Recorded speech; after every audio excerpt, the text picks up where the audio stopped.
Hello, my name is Marcus. I'm the compiler of a collection of therapy quotes entitled 1001 Windmills of the Mind, a collection of quotes taken from what's called the psychodynamic or the psychoanalytic perspective, which long ago, as I understand it, was called philosophical medicine, because this perspective seeks to help one remember. If we can remember, then we don't repeat, right? So we're trying to heal the Sisyphus mechanism that might be taking place for a person or with a person. So in the last video, TQ 2118 would be a good sort of one to watch before this one. I regard this one as sort of a follow-up to the last one, 2118. In this video, 2119, we'll expand on this topic of how do we heal Sisyphus. Right? So the theory is that repetition, compulsion, and trauma are pretty much synonymous.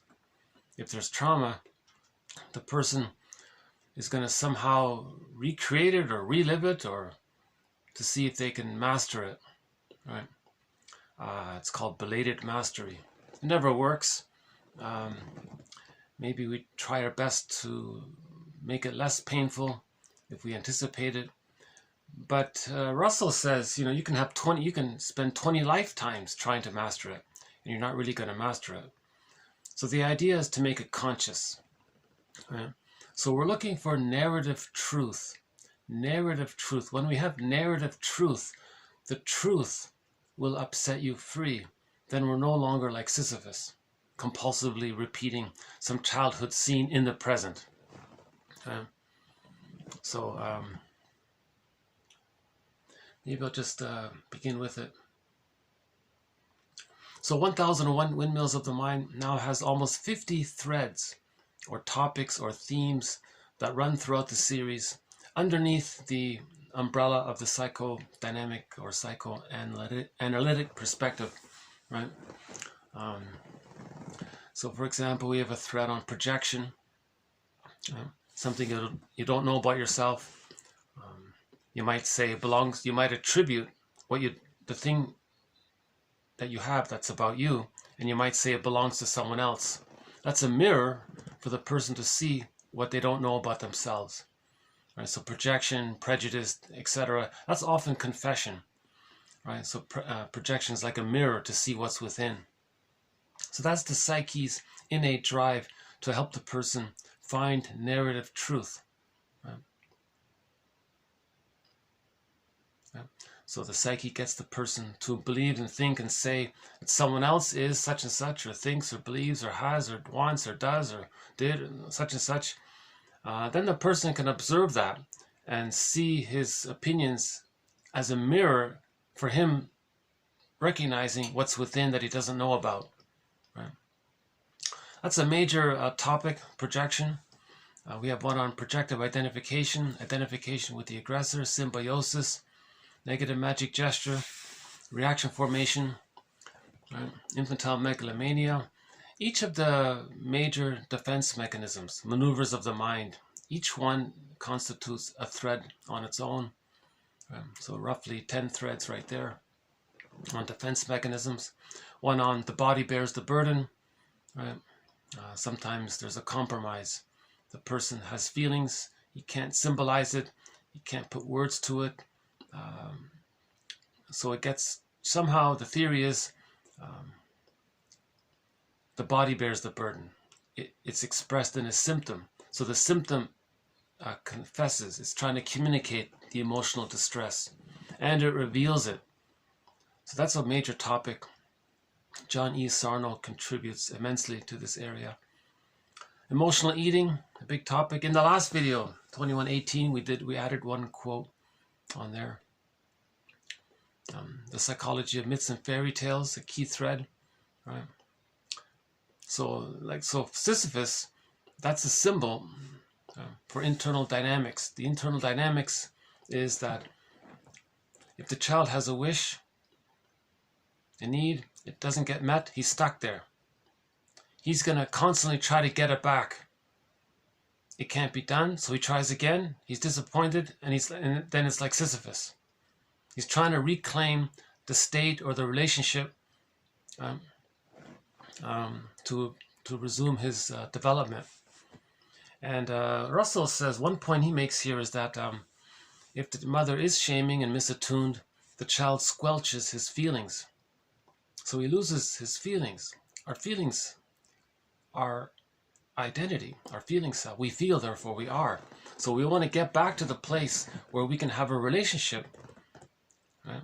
Because it's through the relationship that the child can get to know his feelings. If the child doesn't have the relationship, he squelches his feelings, right? So the baby's identity, his feelings, his aliveness comes in via the relationship with the mother in the beginning. If that relationship is problematic, his golden ball, the firebird, alive, that goes into the bag, into the unconscious. Robert Bly's metaphor. Now we're seeking healing. We want to get it back. How do we get the golden ball back? The firebird back, the ability to grieve and mourn and feel and have joy and pleasure and creativity and mutuality in relationships and play and safe, fun play, that kind of, expressing ourselves meaningfully. And so we're looking. So the trauma is we didn't have the relationship. Hence we lost the feelings. So repetition compulsion is about, according to Russell, getting back the relationship so that we can then discover our feelings. That's one of his main ideas. So he emphasizes this idea about trying to reclaim the relationship. That repetition compulsion, that Sisyphus behavior, is about reclaiming the relationship that you need, that you lost and you need, rather than just focusing on trying to master the trauma of the pain. He says, well, that's partly true, but he says it's more about, think about that movie Groundhog. We haven't talked about Groundhog Day yet, but just one brief idea is that someone pointed out a while ago was that in that movie Groundhog Day, he was doing the same thing over and over again. Right? And then when he realized he was stuck like Sisyphus, he tried different things. He tried to be a hedonist, that didn't work. He tried to trick people, that didn't work. He tried all sorts of things. The only thing that worked was when he could ultimately have a genuine mutual relationship. Then the curse was broken. Then he healed, right? Now that move, those characters weren't very believable. They didn't really show the idea very well. But the idea is that, is basically that what's his name? Phil or something? Punxsutawney? No, that's the groundhog, right? I forgot the character's name. He was a weatherman. He was an arrogant, narcissistic, rude, selfish guy, right? Typical arrogant man. And that was, so the narcissistic pattern is Sisyphus, right? Shaming others, being arrogant, not being happy, being greedy, being selfish. He's being Sisyphus like that. How does he heal from his narcissistic pattern? When finally he gives up all of his tricks and says, I think I'd like to have a genuine relationship with somebody. So at the end of the movie, the idea was he tried to have that, or they wanted to show that that's what he accomplished. And then he ended, the Sisyphus behavior. So he was cured. So the cure is a genuine relationship, not one based on tricks or deceiving, because the weatherman, he would try to pretend something and try to impress her, and she ended up slapping his face, and it didn't work, right? So when it was genuine, then he was healed, right? So Russell makes this point that the cure for repetition compulsion is a mutual relationship where people share and they grow together and it's meaningful, and it's not based on one person trying to change the other person. It's based on two people making I statements. I feel this, when this happened, this reminded me of this. And they say, yeah, when that happened, that reminded me of this. And the relationship becomes like fine wine, right? It's not transference love. Transference love is You want to replay the childhood painful relationship with somebody in the present to see if you can get a better outcome. That's Sisyphus. So transference love is Sisyphus. Genuine, authentic relating is going to heal that. That's one of his points here. So why don't we just begin with 2119. Yeah, and we have other threads, so almost 50 threads. So one of our threads is repetition compulsion. And so Russell, I think, makes some good points here. So this entire video is just one quote, TQ 2119. He discusses little different aspects of repetition compulsion. So why don't we begin here? Do you want to see how it is today here? Hold on a sec. It's about 8 degrees Celsius. And so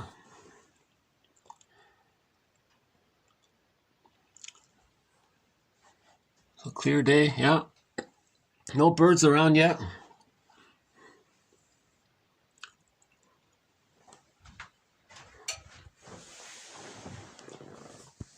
I'm hoping to be able to show you some Canada geese fly by.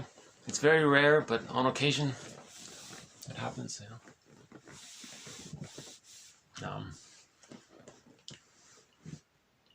Yeah, Russell makes the point. He says if a therapist is worth his salt, he's got to address repetition compulsion. Repetition compulsion is synonymous with trauma, he says, right? Okay, repetition compulsion. Repetition compulsion serves as an effort at belated active mastery. Okay, so that's the general opinion, right? That we're doing the same, we're replaying the past in the present to see if we can get a better outcome so it's not so painful. So that's an effort at belated mastery by returning to an uncompleted task. Yeah. So the uncompleted task was the child couldn't deal with his emotions. He was flooded. It was too much. He blanked out, he spaced out, he tensed up, he couldn't feel it, he couldn't perceive it. So that was an uncompleted task. He couldn't symbolize it or accept it or grieve it or recognize it, or it was overwhelming. That's what trauma is, right? It's too much. The ego can't deal with it. That's trauma. So that's an uncompleted task by the ego, by the mind. So the person's going to recreate that scene in the present to see if they can have belated mastery, but it doesn't work, right?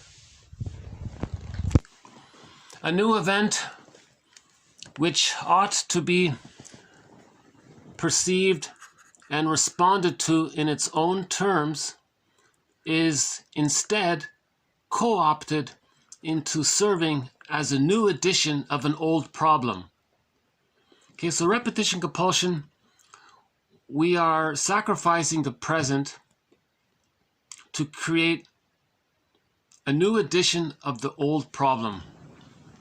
And we played that song earlier, maybe last year, by Whitney Houston, is that right? Same script, different cast. Yeah, something like that. So a new edition of the old problem. So the old problem was the child needed to feel safe in the relationship so he could feel and develop. Now in the present, he wants to recreate a new edition of the old situation to see if he can get a better outcome, or to see if he's going to be disappointed again, can he be more prepared for it? Can he handle it better? You see, so it's not so painful anymore, right? That's sort of the positive intention of the person replaying the past in the present to not feel so victimized or shamed by the original one. If he replays it and he's a little more guarded around it, maybe he feels less shamed by it or a little more in control of it. Right? It doesn't change the memory, the event, right? But that's sort of a positive intention around it. And that's the general idea about repetition compulsion to belated mastery. But Russell, he takes it a step further. He says, no, what he's doing is he's trying to get back the relationship he lost. Now, what was the relationship? Symbiosis, one of our threads. Symbiosis. Right? The baby's one with the mother. If the mother's misattuned, the symbiosis is broken. Then he squelches his feelings. So in theory, he would love to find someone he could fuse with, but nobody in the present can be a perfect symbiotic object. But that's sort of his attempt. Right? Unconsciously. Right? So again, some new event in the present, okay, which ought to be perceived and responded to in its own terms, is instead co-opted into serving as a new edition of an old problem. So think about relationships, right? You meet a new person, that's a new event. Now this is a new person in the present time, okay? Now this new event, which ought to be perceived and responded to in its own terms in the present, but you're overwhelmed. It's a trigger, right? So if it's a first date, let's say, and okay, let's say the guy meets the girl on a date or something, he should see that as a new situation. But the girl triggers him of his past. So his past co-opts the present into serving as a new replay of an old problem. You see, he's replaying the script. Okay. So we've been using Burglar's metaphor all along throughout this series in this area.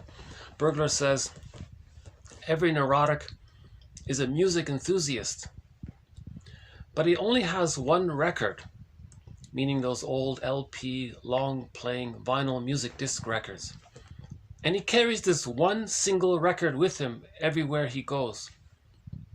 Every time he sees a record player, a new situation, he spins off that old record. So, and that's the idea of he can't enjoy the present, because when he's in a present situation, he's just going to spin off the old record in the present. So this idea here, sometimes called transference love. You're transferring the past into the present, right?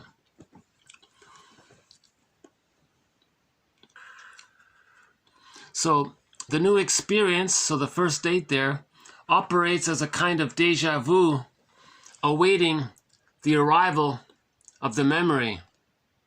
Okay, so the present triggers the past for him. The repetition compulsion appears to serve as an attachment function.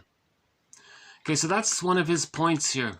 He thinks repetition compulsion, he's trying to reclaim the attachment, the bonding that he lost and needed in childhood time. Okay, so he's trying to bond, right? That's the trauma, the loss of the bond. So he's trying to bond, right? So a new situation feels familiar, hence the triggering of the past and the present. Now, any therapist knows that real grief involved in assisting someone to give it up. Any therapist knows that the real grief that is involved in assisting someone to give it up. He means it's very difficult, right? So it's very difficult to mourn the loss. And that's why we're repeating it, because we can't mourn it. It can also, repetition compulsion can also be thought of as a wish to undo a traumatic situation, to return to the way things were before the injury, right? Again, repetition compulsion can also be thought of as a wish to go back, to undo the traumatic situation, to return to the way things were before the injury, before the trauma. An unconscious variant of the familiar quote, if only I had and this wouldn't have happened. So you want to go back to the good old days, right, before the trauma. The repetition compulsion can also be thought of as a casualty of pattern recognition. Okay, so this is sort of the cognitive area here. Selective disattention to, quote, irrelevant information.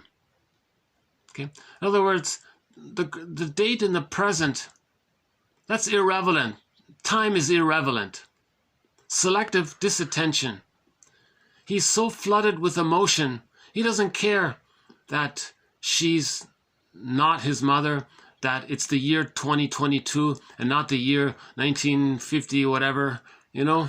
So selective disattention to irrelevant information. He's not going to pay attention to reality.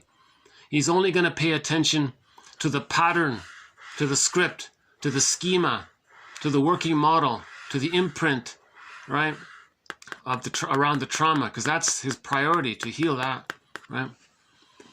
It may be that the price paid for the capacity to categorize through selective disattention. Okay, it may be that the price paid for the capacity to categorize through selective disattention for setting up these preferred channels of perception is the vulnerability of emotional flooding, affective over-inclusion. Okay? So that's the price he pays, right?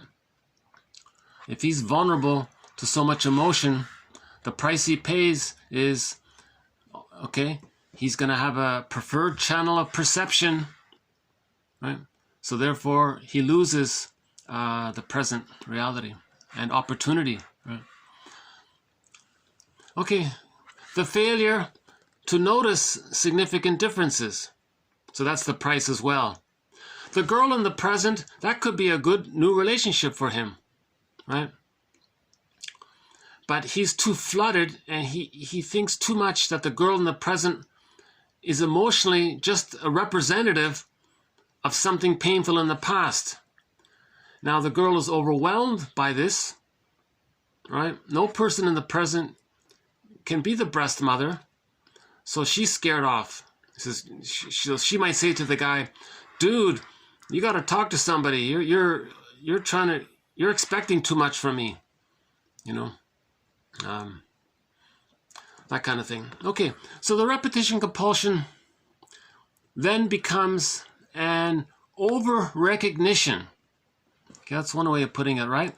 The repetition compulsion becomes an over-recognition of the past pattern, a channel of perception which demands that everything be seen through it. Okay, so there's the tunnel vision, the narrow vision, and the filter. Everything has to be seen through this very narrow lens kind of thing, right? So all of the pain creates this very narrow-minded way of thinking, right? Because all of the pain is there, so he's forced, the mind is getting him to be hyper-vigilant around the issue of his childhood pain. So he loses the present. He can't think reality in the present. He's too flooded with his emotions from the past, right? So there's a consequent inability to perceive counter instances, right? So the girl might be very friendly and warm-hearted, but he's doubtful. Oh, she's going to manipulate him. She's going to betray him. What does she want? He can't trust her, etc., right? So he can't think clearly. Okay, it is the inability to process counter instances usefully that is the most crippling consequence of the repetition compulsion. Okay, so that's like the self-fulfilling prophecy, right? He has a deep false belief that all women are just like his mother, and he can't accept counter proof to the opposite, right? So that's the crippling consequence of repetition compulsion, right? He must create. See, that's what Ellen had in the comic psychoanalysis. She was sort of doing this, right? So back to this one here, Ellen. So back this comic, right? The woman there on the couch, that's Ellen. She was repeating something in her present life. She was disappointed in childhood. So she would do things in the present unconsciously to recreate the disappointment. Right? So she wouldn't accept possibilities that would counter her script, right? Because she was too focused on replaying the disappointment, because the agenda is to either master the pain of that or to get back to a place before the trauma took place. That's the priority. Now, that's why it's dysfunctional, because you can't master in the present something that happened in the past, right? The best you can do is maybe feel a little prepared and you feel a little satisfaction, but that doesn't heal anything. You're still stuck with it, right? And secondly, no, that time of symbiosis was a one-time deal. You can't still try to get those old childhood needs in the present. If you didn't get it, you mourn it. You can't still try to get it. If you do still try to get it, that's Sisyphus. So greed is Sisyphus, envy is Sisyphus, spite, vindictiveness, schadenfreude, repetition, negative magic gesture, shaming others to communicate that when you were a baby you were shamed. And you're doing it again and again and again. And you see? So the only thing to get out of this is through a genuine connection. Like the movie Groundhog Day. The message of that movie Groundhog Day. He had a genuine... The idea was he had a genuine... It wasn't convincing, but that was the idea. They chose... I think the actors weren't appropriate for this idea. But you can see the intention of the scriptwriter. If you can have a genuine relationship, that would heal it, right?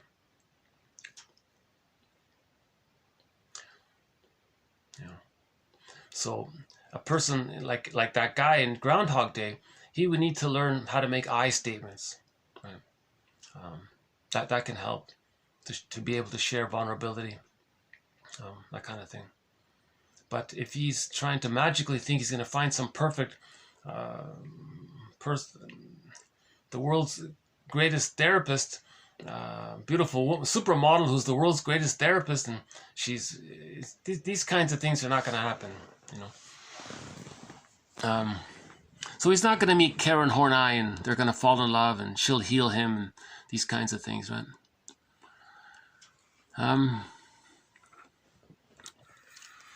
It is the inability to process counter instances usefully that is the most crippling consequence of the repetition compulsion.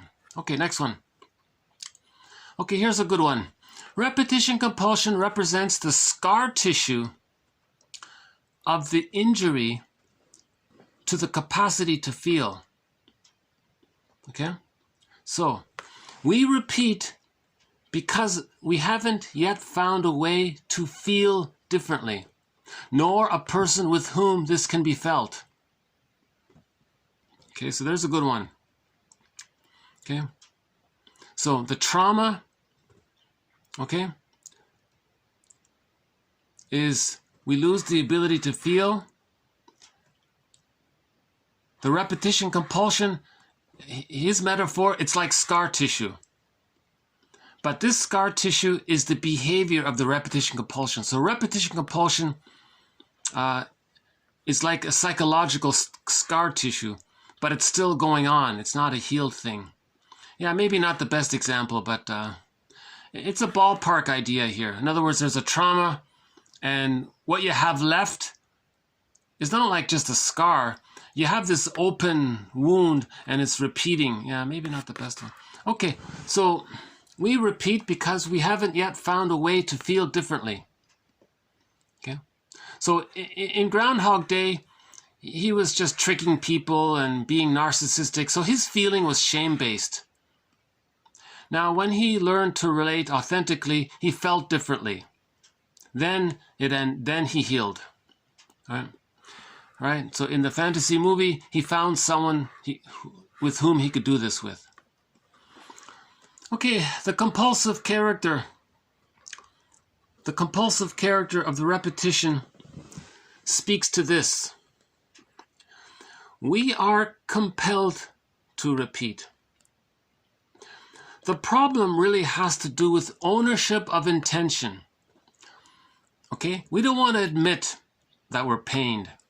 We are repeating it because we're in pain and we don't want to own this. We don't want to own that we are doing this. Right? Why? Because the last thing that anybody in the grips of repetition compulsion wants to hear is that they intend their repetitions. We are repeating that which, so far as we know, we would far rather not repeat. Okay? So we don't want to be dysfunctional, but we are. We don't want to admit that. And yet we do it, and yet we do repeat it. Apparently we want to, urgently. Not solving the problem, okay?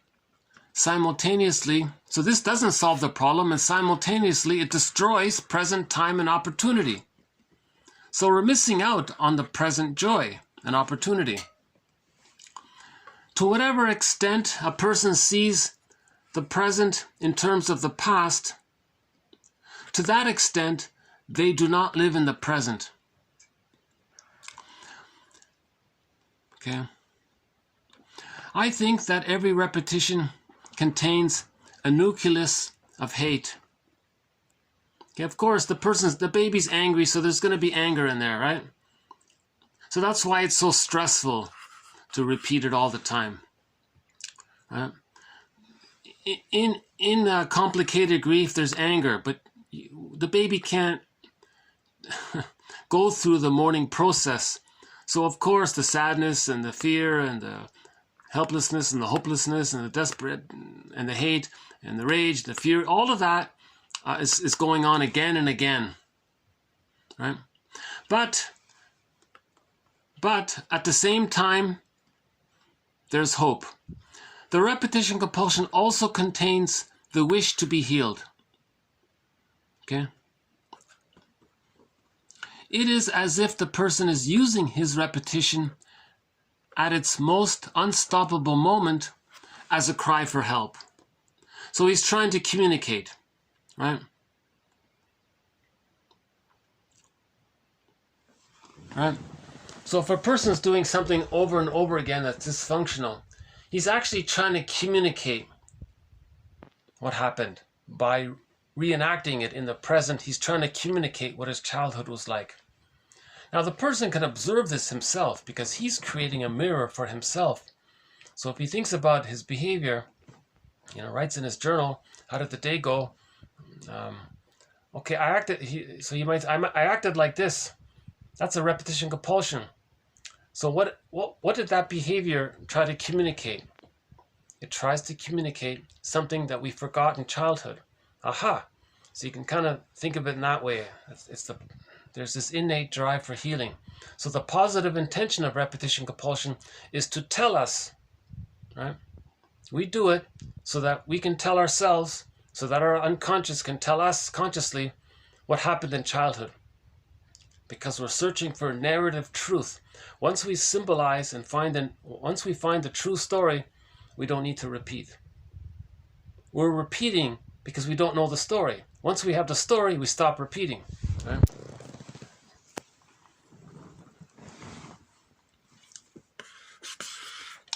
The repetition compulsion is the search for a lost relationship.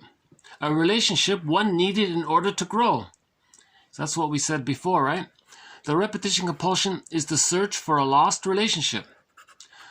The one needed in order to grow. So if the baby has arrested development, he can't grow. So the idea is, well, maybe he can get a secure bond with somebody and then he can grow. So he's looking for a genuine relationship. But his expectations are unrealistic, so he's not going to get it. So he's going to try again and again and so on, right? We learn to feel in relationships. And the loss of a relationship is the loss of something we need to feel. You see? See, the baby needs the mother to feel safe, then his feelings can come in. If the baby's terrified, thinking that the mother might abandon him, then he can't afford to feel. You see? So the relationship, the safe relationship is the prerequisite for feeling. So repetition compulsion is about trying to get a good relationship so that he can feel and move on. The repetition compulsion arises instead of a relationship. Okay? So that narcissistic guy in Groundhog Day, he doesn't have any genuine relationships, right? He's a user, he exploits, he objectifies, but he has no genuine relationship. So that's why he repeats, right? So remember in the movie, all of these, every morning he wakes up to some pop song. What was it again? Sonny and Cher, right? I got you, babe. Every morning he wakes up to that would be painful. And then there was that obnoxious insurance salesman pushing him to buy insurance, and then he always steps into the puddle of water there, you know, and he's doing it again and again, you know. So that was a metaphor for the character, the weatherman, that character. That was a symbol to say that he doesn't have any genuine relationships. Okay. So Groundhog Day is about the message that the weatherman, the character, has no genuine, loving, authentic, caring, mutual growing relationships. That's what that means. And the conclusion is he found it, hence he ended the repetition compulsion. So that's why that movie is such a one of the most talked about movies.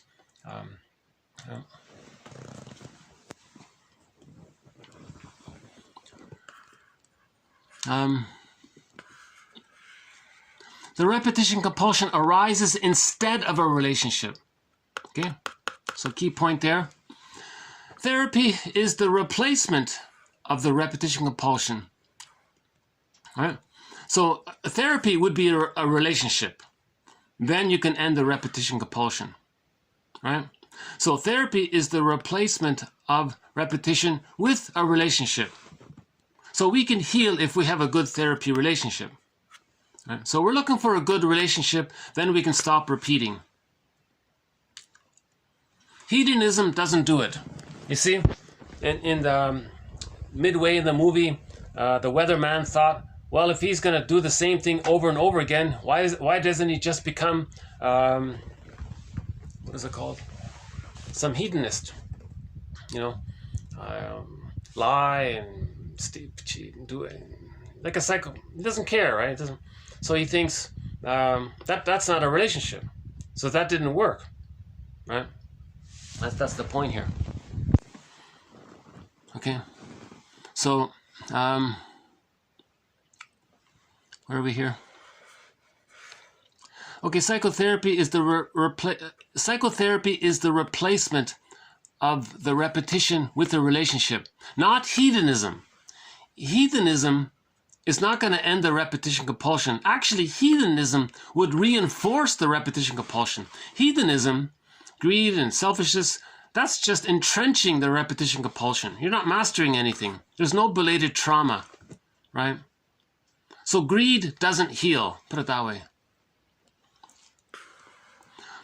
This necessarily involves a grieving which was not possible prior to the relationship. Okay, so that's what we're looking for. We're trying to mourn the loss of what we needed, right? Okay, so we're looking for the grieving of a relationship that might have made a difference in the past, but which was not there. Okay, so we lost what we needed. We never got it. That's a loss, so we grieve that. A real relationship renders the repetition compulsion unnecessary, right? A real relationship renders the repetition compulsion unnecessary. Okay. Anybody with a genuine relationship is not gonna. They're cured, right? To get to a genuine relationship, they have to differentiate from the mother and the mind. Right? So they have to achieve psychological birth first. Right?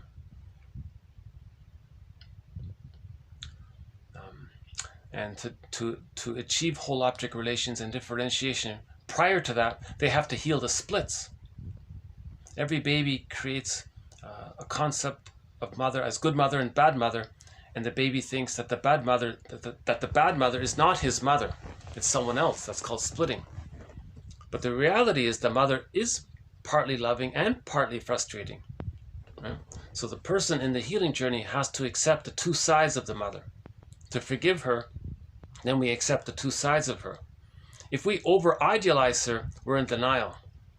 We're not. That's reaction formation. That's splitting. We're not admitting the truth. Right? So first, we have to face what's called unconscious ambivalence. That means, so when we forgive the parents, we heal the splits, the two sides that we couldn't accept before. We have to accept the two sides. Then it's like a whole. When the whole is there, a concept of the mother as a whole person, not as a goddess or a demon, right? Then that can lead to differentiation. Right? So Robert Bly says, the golden ball is in a cage. The cage is locked. You need the key. Where's the key? The key is under mother's pillow. Where's mother's pillow? There is none. Mother's pillow, that's a symbol of seeing the mother. The shape of a pillow is like a circle, circle-ish, or a circle. Right? It's roundish.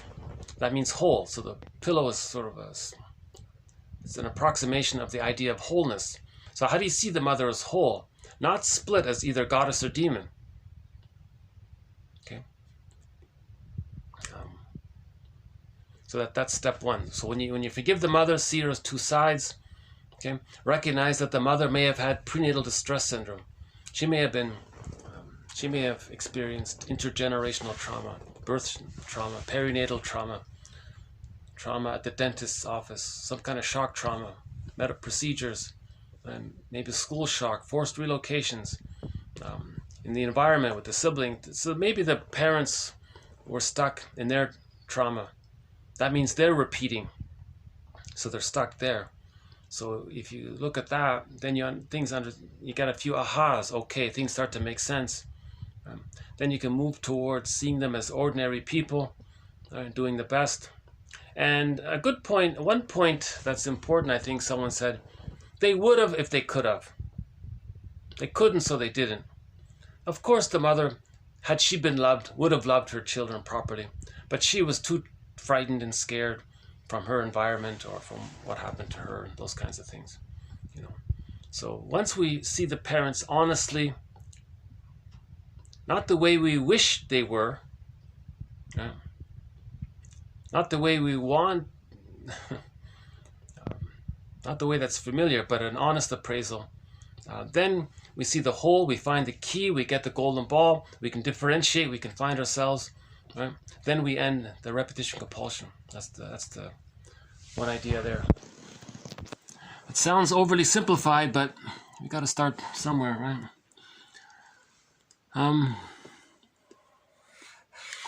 Okay, the repetition compulsion represents the repetition of the interruption of some early important relationship.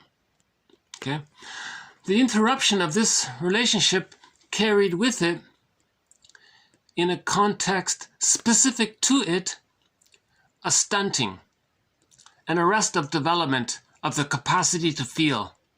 So there's the trauma. We lose the golden ball. Our true self allows us to feel. In the absence of genuine relatedness, people erect all manner of temporary holding patterns or defense mechanisms, substitute compromise formations or defense mechanisms, projection and prejudice and acting out and binge eating, whatever, okay, which serve as a kind of rear guard holding action. It's like, so it's right, so it's just buffering you somehow until some kind of genuine repair might take place. So back to Groundhog Day. So his holding pattern was to be, thinking he's so important and always putting shaming other people, not right? The arrogance. So he was a very arrogant guy. That was his holding pattern. So he's going to hold on to that like a teddy bear until he can find a genuine relationship. Then he can let it go.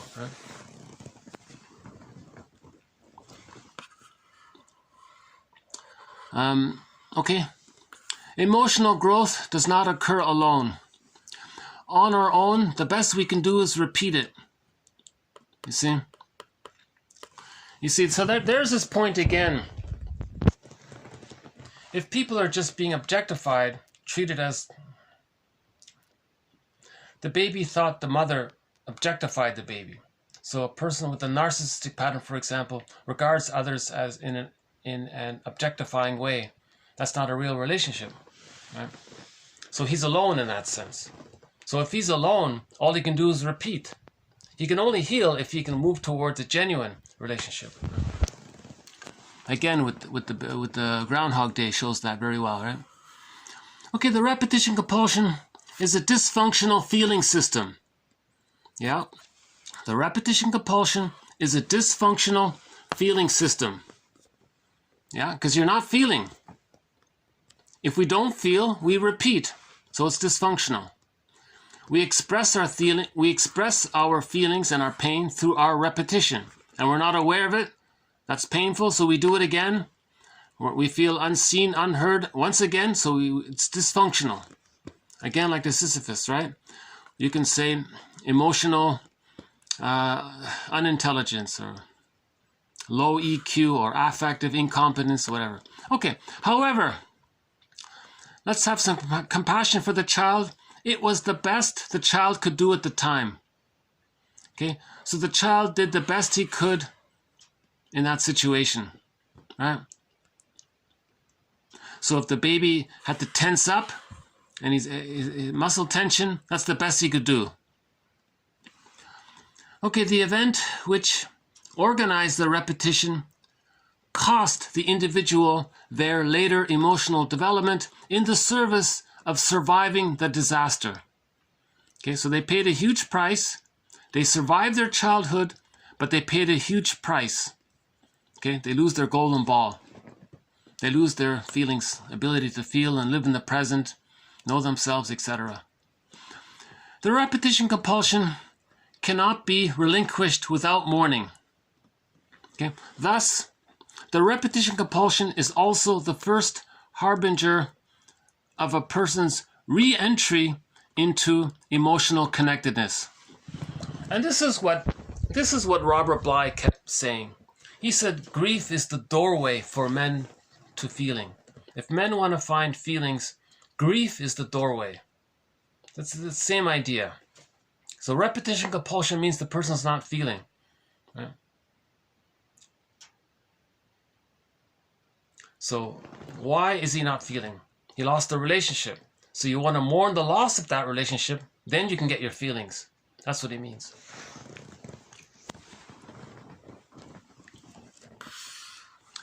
The perception of injury at the hands of a parent is the most painful and difficult perception one has to ever make. Ouch, yes. This sentence kind of hits a nerve, doesn't it? Right? Nobody wants to admit this. Nobody wants to admit the truth that when they were a baby, that mother's incompetence or confusion, using the bottle in the schedule, making the baby cry at night, not being attuned. Now, why wasn't the mother attuned? Because maybe the baby was removed at birth. The mother produces lots of hormones, the baby's removed, the hormones dissipate, the baby's returned, the mother rejects the child unconsciously, biologically, partly. Yeah. So the bonding is broken. So she's misattuned. So can I refer you to yesterday's video? I did a little bit of a rant in TQ 2118 about the importance of handing the baby directly to the mother. Barring special emergencies and exceptions, the baby is handed to the mother in one motion, and the continuity of the womb life is continued from the womb to the extended womb. All babies need an extended womb for the first 3 to 7 months. Right? And just to follow up to that last video about that rant, I made a comment that fathers shouldn't interrupt that. Right? Just like the baby is in the womb of his mother, that's a two-person psychology for the biological birth. Now for the psychological birth, the child needs a psychological egg. So the father shouldn't hold the baby, take the baby away from the mother.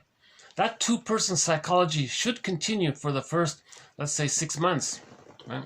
The mother will know when the baby can begin to differentiate, when the baby's hatching. When the baby hatches out, then there can be slow, gradual introductions to outside the dual unit between the mother and the baby.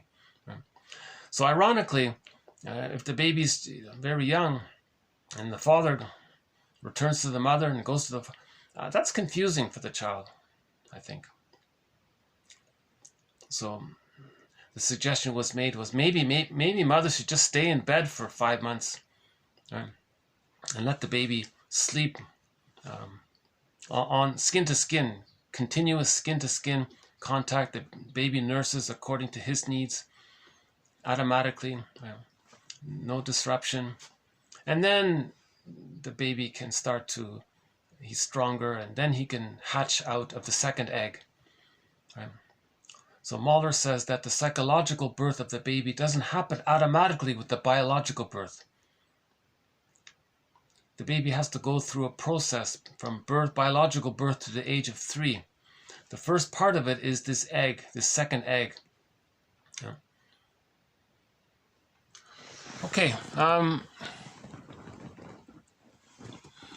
Yeah, so that's very painful to think that maybe the mother didn't hold the baby, and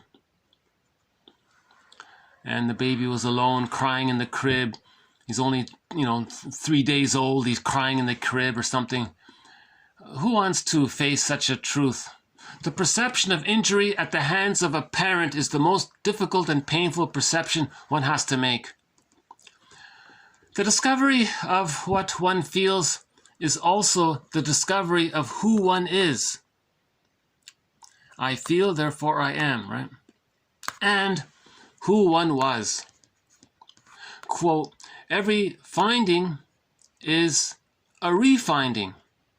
So the baby had feelings in the womb. He lost it sometime. Now we got to refind it. So this is getting the golden ball back. And we can do it through secondary process. Secondary process, this means building our ego, building our knowledge, building, reading these quotes and learning about these theories, read the Enneagram. This is like conscious understanding. So knowledge, in other words. So secondary process means conscious knowledge. This helps us to refine, or it prepares the opportunity for healing to take place, right? So trauma, pre-verbal trauma is called primary process. Later we have language, that's secondary process. So this can help us refine what we lost. It takes ego work to make a memory, to construct the past, to find narrative truth. The repetition compulsion is necessarily the only way we can begin to know our past. You see, the repetition compulsion communicates what the past was like. So he's making the point, how do we know what the past was like? We don't have video footage of how the mother treated the person when they were a baby. There's no video footage of it. How do we know? We know through the repetition compulsion. He's communicating it through his dysfunctional behavior. So he thinks that's an entry point, a starting point. Now the therapist sees all of this as something that's normal or understandable. Okay, the therapist sees the normality of this apparently neurotic process. So the therapist is not judging you or going to shame you for this. His goal is to be a caring witness. So he thinks, well, that's normal. The baby's going to adopt coping mechanisms to deal with trauma. That's normal. Okay? The pain of memory is part of the human condition. Okay, so no mother's perfect. Every finding is a refinding, most especially in lost relationships. Okay, so we had a good relationship, at least up until the biological birth. Maybe we lost it at the age of 2 months. Maybe right at birth we lost it. So we want to re-find a good relationship. Every finding is a refinding, most especially of lost relationships. Memory, language, and feeling all depend upon human relationships. The repetition compulsion contains the history of our losses and the quest for a new relationship. So nice little ending there. The repetition compulsion contains the history of our losses and the quest for a new relationship.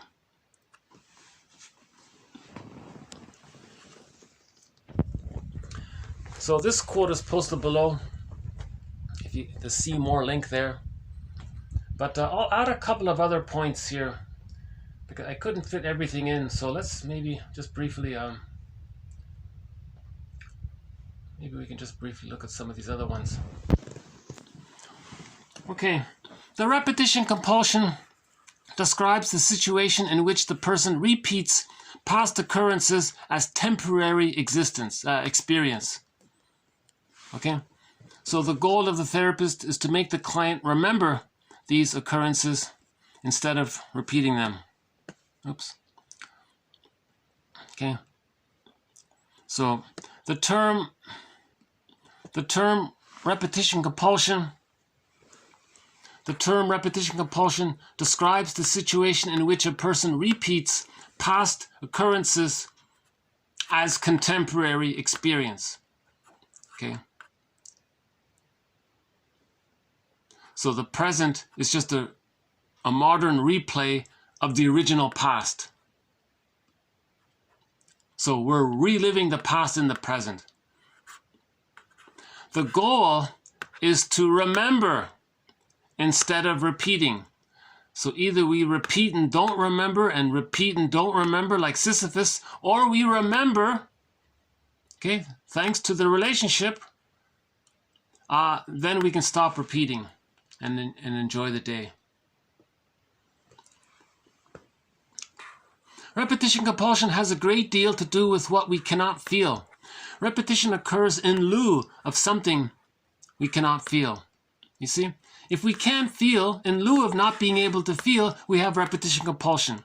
So repetition compulsion means you're not feeling, in other words. Given the failure to feel, the rest, the compulsive repetitions, happen necessarily, mathematically, if you will. Right? So if there's a minus, you have a plus. If there's a minus feeling, then you have the plus repetition.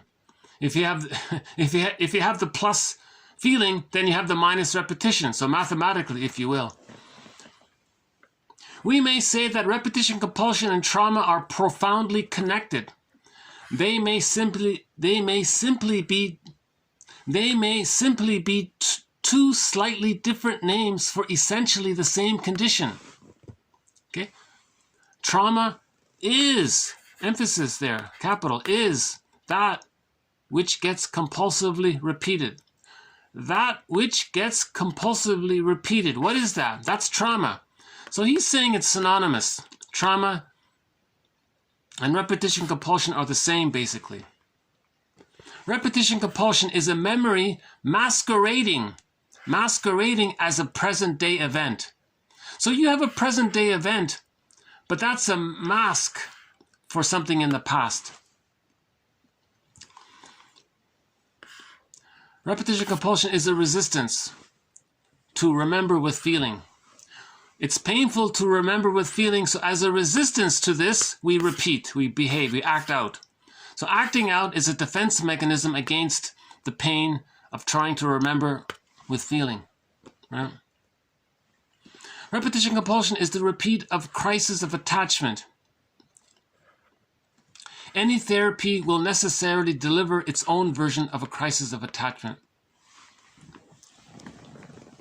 Yeah. So in the therapy relationship, the client's going to test the person. He always has in his mind, is the therapist safe? Does he know what he's doing? Can I trust him? Now, during that process, there's a crisis of attachment.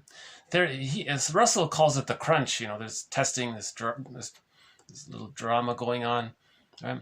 So the client is testing the therapist. Is he a legitimate therapist or just one of these con people? Hanging up a shingle to take money. Or is he a legitimate, competent therapist? Right? So the client is going to see his shamed self onto the therapist. The client will identify with the aggressor and treat him the way his mother treated him, because he wants to communicate how his mother treated him. That's the test. Can the therapist recognize that? Can the therapist say, you're treating me the way you were treated? Something like that. Or the second test is the client will project the frightening, rejecting mother onto the therapist and then have pseudo battle with them and try to change him to be a good parent. So you see me as the refusing parent, yeah, and you're hoping to get a better outcome or something. You're testing, and the role of the therapist is not to play the role, not to step into the collusion of playing the parent. The therapist is not the parent. The therapist is just so-called guide and all that, like a tour guide or something. Right? It's not the parent. Right? And the third test is when the therapist gives an interpretation, does he include the positive intention of the person's behavior? Does he validate the positive intention? Or does he just say, oh yeah, you like the feeling, you like punishing yourself after you binge eat and you feel badly. You like doing that. Oh brother, that's anti-plan. That fails the test. A pro-plan interpretation is that the person had a wish for love and connection. Lots of doubts arose. And to deal with the anxiety, to soothe himself, he consumed some sugar, fat, and salt to trick his brain to send him serotonin to feel better as a defense mechanism. So you acknowledge the positive intention that he wanted a connection. You're looking for a connection. So that's positive. That's pro-plan. His positive intention is to have a connection. So you want to acknowledge that part of it. Okay. So that's part of the test. So I think those are the three core tests that there's a book called what's it called again? Weiss and Joseph Weiss and somebody, I forgot. There's a little book called Hidden Guilt by Engel and somebody. An earlier version of that book is called Invisible Crime. The child has the false belief that he committed some kind of crime, right? So he feels guilty. He didn't. No baby is responsible for healing their mother, for pleasing to make their mother happy. It's the mother's job to please the baby, not the other way around. So if the child doesn't get his needs met, he has the false belief that he failed, so he's an invisible crime. Then they updated that book. They changed the title and they called it Hidden Guilt. So that book, Hidden Guilt, it's just a thin little pocket book. Apparently it was a bestseller in its day. They talk about it in there as well. Yeah, they were followers of Weiss, Joseph Weiss. In repetition compulsion, the present is sacrificed to the past in order to make the past alive, real, and present, right? The need to grieve, to heal, and to live is more real, finally, than the need for the past, but only by feeling this as part of the paradox of a present attachment, but only by feeling this as part of the paradox of a present attachment can the past be known as such and relinquished. Right? Okay, the need to heal is more important than this repetition compulsion. We get to this place, but only by feeling this as part of the paradox that only with the present relationship can we heal the past, and then we can let go of the past.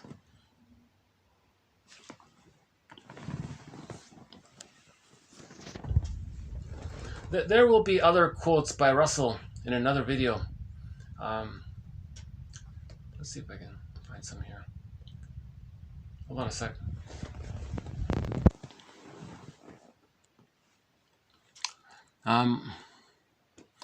So these are coming up here. We've got some more good quotes coming up.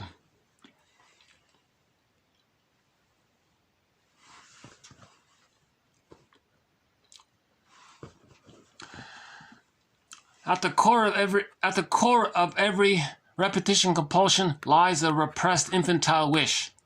Okay, so the repressed infantile wish is for the good relationship, for the bond.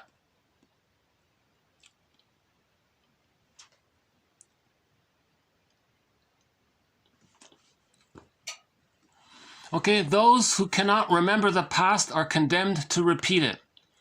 So this is probably the most famous quote about repetition compulsion from Santayana, right? So we've heard this a gajillion times. Those who can't remember the past are condemned to repeat it. Repetition compulsion represents a specific failure in development, an unfinished task. The areas of life which require this unmastered capacity will re-evoke the same nexus, and the individual will fail again in the same way in which he failed to begin with. For those persons whose primary developmental failure lies in the area of the capacity to form human relationships, what we see over and over again is a replication of this failure. The treatment crisis, or the crunch, represents the client's delivering forth into the treatment situation exactly how and why this failure occurs, right? So remember, repetition compulsion reveals the past, right? So sometimes it's called the transference neurosis. Okay, so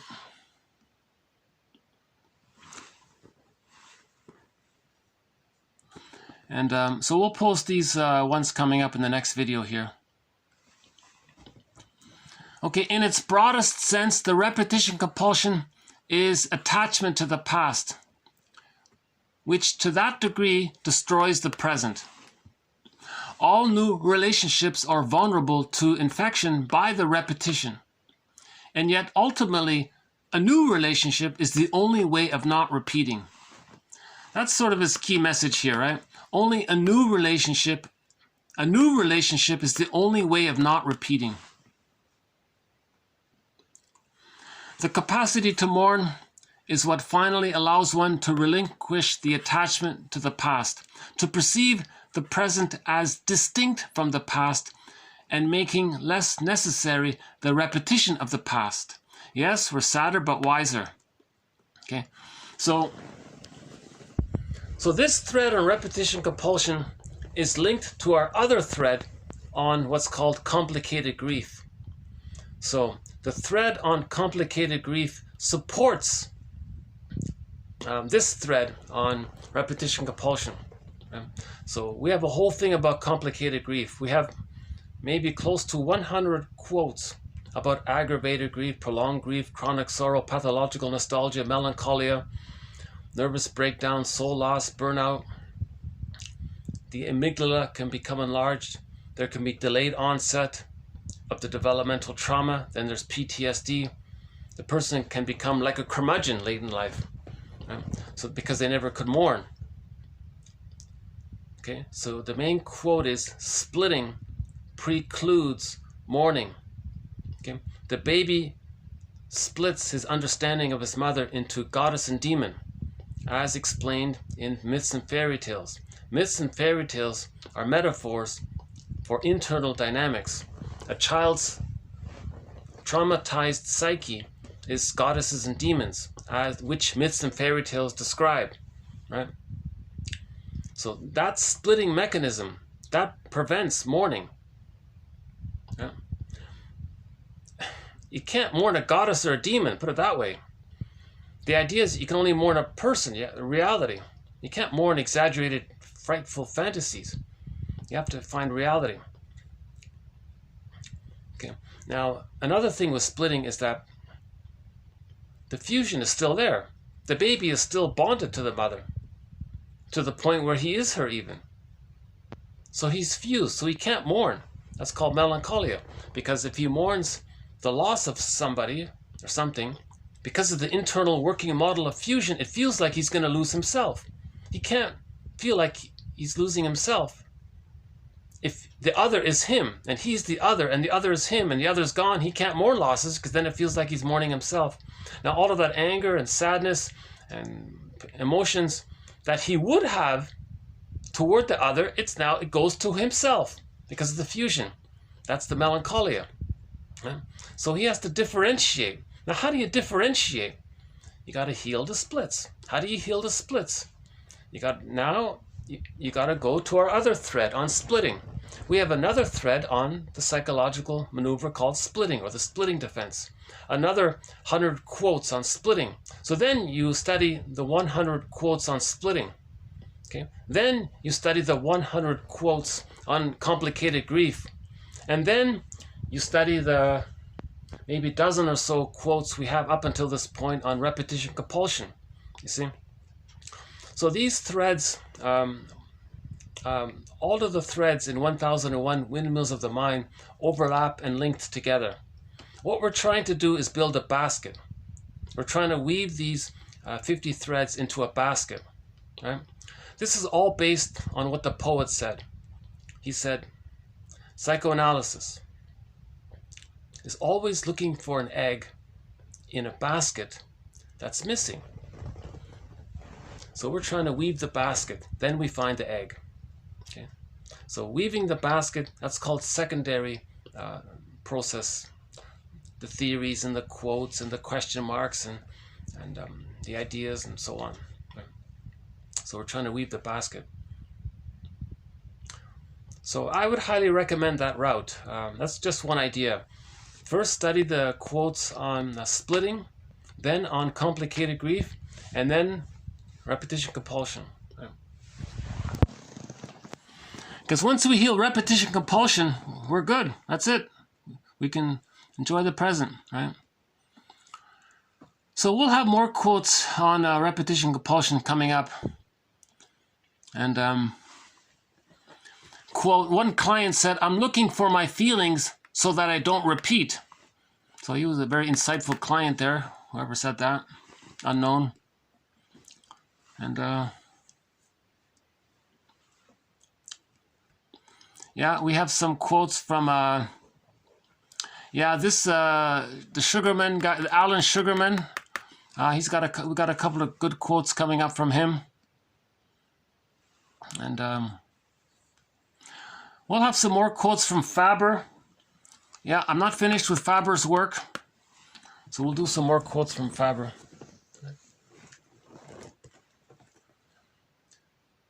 I hope this has been of interest. Maybe I'll start to wind down here. Another quick peek outside. How are we doing? Yeah. Okay, so no birds yet. A little bit of good news on the musical front. One of our musical voices is Beatrice Deer. She recently performed sort of a mini concert for a small audience, and she played a song from her album, from one of the best albums ever made, I think. It's called My All to You by Beatrice Deer. A great album, a lot of great songs on there. And she sang one of the songs from that album that wasn't a hit. That's not really a hit, but it's still it could be a hit, right? So I think maybe she's promoting it. So here it is here. So so this is Beatrice Deer, and so you're gonna hear one of her songs.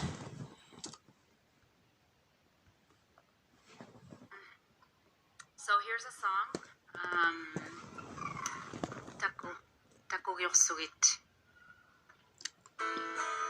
Inaktitak. So it means the first time I saw you, and I'm sure you can imagine what that's about. It's about a steak. Just kidding.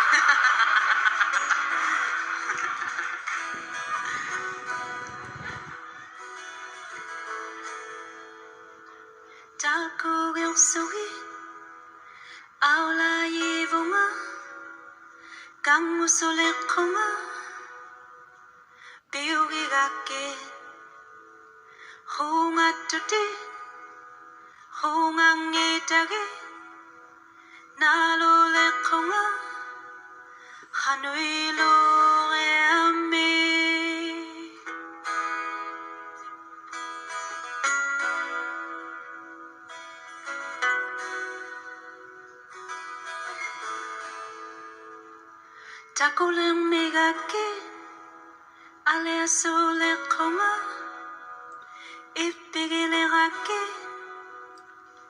biutsarave honga tuti honga lertage nalogunai honga hanuilo reami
That steak was delicious.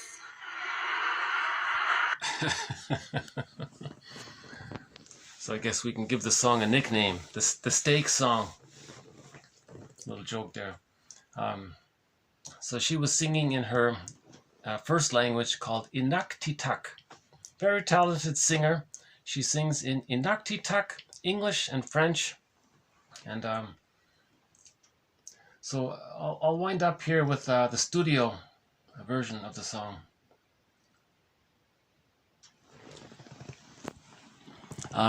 So the song you just heard is called Ta Ku Giru Suget. It means the first time I saw you. Okay, so this is her album here, My All to You. And her big hit is this one here, My All to You. That's a great song. And her other hit is, hold on. Okay, Imunara. So that one there, that's a great song.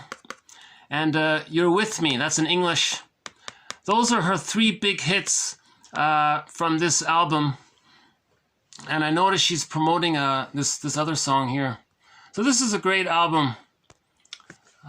So here's the studio version of that song you just heard.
Yeah.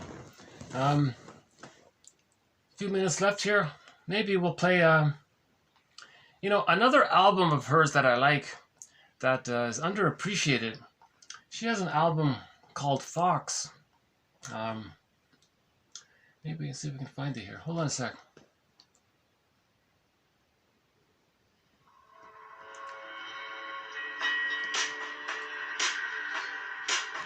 Yeah, this one here.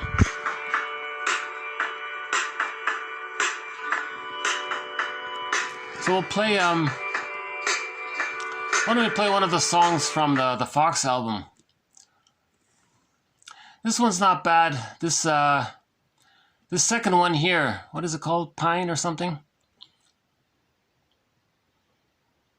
It's sort of a rock song, a bit of a rock song, this one here.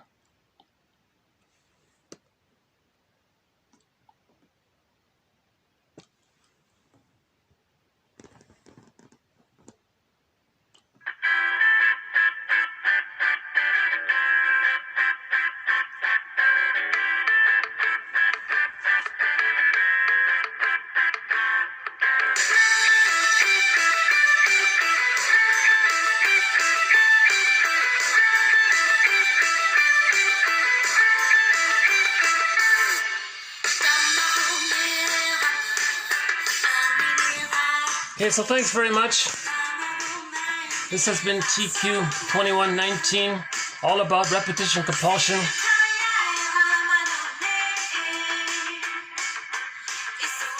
An extremely important thread. A huge credit to Paul Libby Russell for these quotes today. There are no books from him, only a couple of articles on this topic. And so I think he made a contribution there.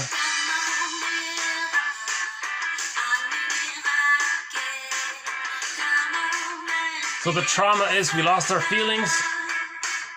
We lost our feelings because the relationship went foul. So repetition compulsion is to try to get that back. You know, or to mourn the loss, you know? Or at least maybe try to make it not feel so painful anymore. So those seem to be the three key positive intentions around acting like Sisyphus. The fourth positive intention is to just be aware of our childhood, right? The repetition compulsion contains the history of our losses. The repetition compulsion contains the history of our losses and the quest for a new relationship. That was quite a good ending there, I thought. Okay, so when this song ends, I'll hit the stop button. We talked about Groundhog Day a little bit. The message was he was cured when he gave up inauthentic relating, when he gave up greed and hedonism and arrogance, when he somehow managed to give some of that up, and he came to the conclusion of what he's really looking for, an authentic, mutual growth relationship. Then he healed. And that's Russell's core message here as well.